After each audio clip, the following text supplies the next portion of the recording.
UFC 316 taking place in 2 days. Pay-per-view card in Jersey. Figured I'd try something new, make a video, break down these fights. Not going to talk about every single little detail about each matchup, but I want to talk about what's relevant, what's pertinent, choose a fighter to win, and choose how they're going to win it. So, theme of this card, though, is massive favorites. So, it's one of those things where you agree the fighter should be favored, but the line is wide. So, if you want to bet it, what do you do when the money line's untouchable? I typically like to bet props, and this card in particular, there's a lot of spots that are standing out. So, first matchup is Quinlan Salkiel taking on Yanal Ashmouz. I think Salkiel is the real deal. Young, long, tall. Puts on what I really love about him is he puts on a really high pace.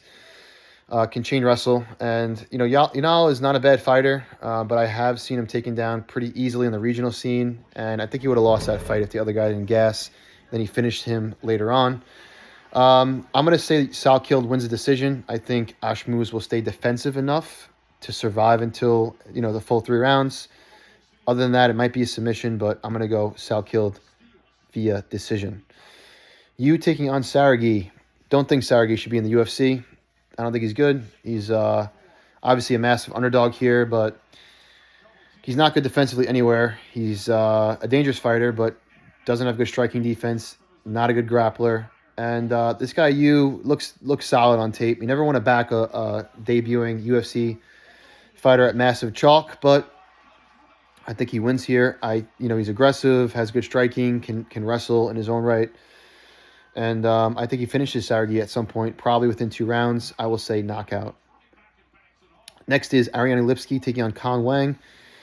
Lipski is a quitter, and I think she gets finished here.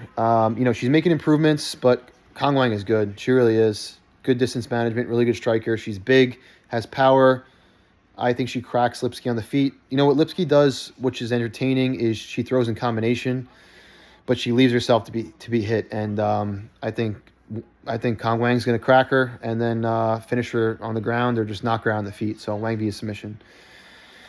Markel Medeiros taking on Mark Choinsky.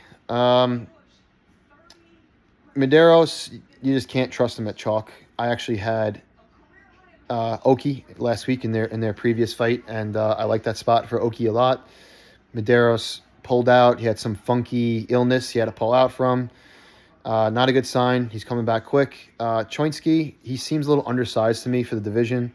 He's a wrestler, has a All-American wrestler, I think it's a D3 background, but hasn't fought anyone of note, and I think he's just decent everywhere. What I did like about him is he has good cardio and looks like he can push a decent pace, but I just have a feeling Medeiros is going to use that movement, that Factory X movement, and win a decision, just outstrike him. But I think it's going to be close, though, maybe like 29-28, maybe even a split. Chaos Williams taking on Gustafsson. Really good fight here. I am so happy they rebooked this fight. Williams is going to take on some like low-level nobody, and the guy didn't pass his physical or something like that, so we have a different fight here, and it's much better. I'm picking Williams to win here. I think he's going to piece up Gustafsson. I've seen Gustafsson go life and death with a 500 record fighter on the regional scene. Not a good look, and Gustafsson does not wear damage well.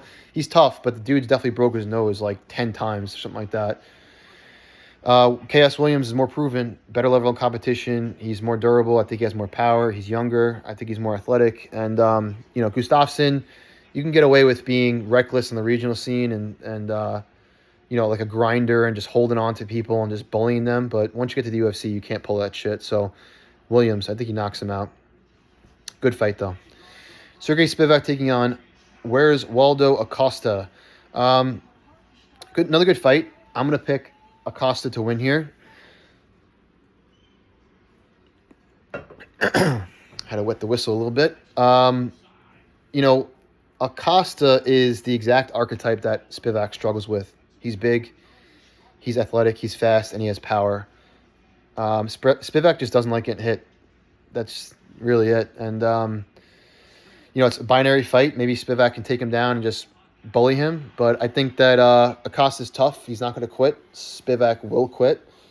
And even if Acosta gets taken down, he has good cardio, and every round starts on the feet. So I think he knocks him out. Acosta via KO. Mirzakhanov taking on Hiberio. I don't like Hiberio as a fighter. Maybe he's a good guy. As a fighter, kind of sucks. He's going to get knocked out here. Hiberio is a quitter. And Mirzakhanov is fast with a lot of power. He's undefeated for a reason. Quick breakdown. He's going to knock him out. Josh Van taking on Bruno Silva. Another underrated fight. Really good fight here. Both guys kind of embrace violence, embrace risk, throw caution to the wind. And I think Silva gets knocked out. Silva has power too, but he's 35 now. And Van is young, getting better with every fight, and throws a lot of volume. His last 3 fights were wars. I think he wins by knockout here. Vicente Luque taking on Kevin Holland. If you watch the presser today, Kevin Holland said, what happened to Vicente in his last fight against Buckley? And I couldn't agree more. What happened? I don't know. In the first round, he was reacting weird to getting hit. In the second round, Luque shot a takedown, got stuffed, and he pulled guard and pretty much just quit. I know Buckley is good on a really good win streak, but that was just a weird performance. I think Luque's done. I mean, I know he's young, but I think after that whole incident with the brain thing and fighting Jeff Neal. Anyway, I think Kevin Holland is going to hurt Luque on the feet. Luque is going to shoot a panic takedown. Holland's going to lock up the Darce, give him a little taste of his own medicine. So Holland via submission. Patchy Mix taking on Mario Bautista. I think Mix is the real deal. A lot of hype behind him, but he's big, durable, good striking, and his ground game is nasty. Bautista likes to wrestle. I think Bautista's going to shoot, and he's going to get his neck snatched up in that guillotine. So Patchy via submission. Joe Pyfer taking on Kelvin Gastelum.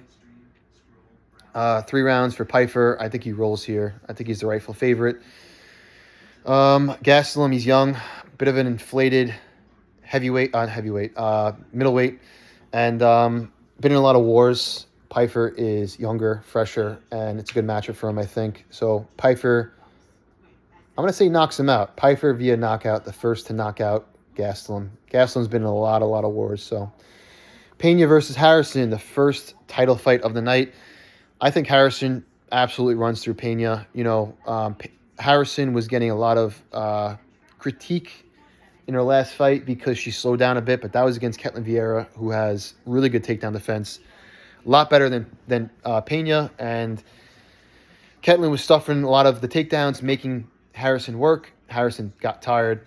I don't think it's going to happen here. I think Harrison takes her down, does whatever she wants. She can land elbows now, not in the PFL. She couldn't land elbows in the PFL, and I think she just pounds her out. Eventually, Pena gives up her back, and Harrison gets the submission win. Main event time. Merab taking on Sean O'Malley. Rematch. I'm going to pick O'Malley here. I'm going underdog. I think O'Malley's going to hurt him early on, going to change the entire trajectory of the fight. Last time out, O'Malley wasn't that aggressive. Obviously, Merab looked really good. This time, I just have a feeling it's going to play out a little differently. O'Malley has all the finishing upside, in my opinion. The judges love O'Malley. The last time, 2 of the 3 judges scored it essentially to be a one-round fight, 48-47 for 2 of the 3 judges. And, I like what O'Malley's saying. I think he hurts Merab in the last fight. O'Malley, not that he was figuring out Merab, but he hurt him with that front kick.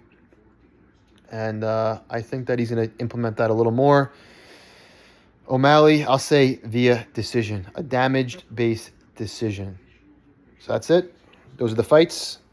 I hope you found some value in these breakdowns. I'm actually going to these fights. I'm looking forward to it. At first, when I looked at this card, I was like, it's all right. Pretty good pay-per-view event. After looking into it, I'm excited. A lot of bangers in this fight, on this card. A lot of violence, and it should be good. All right.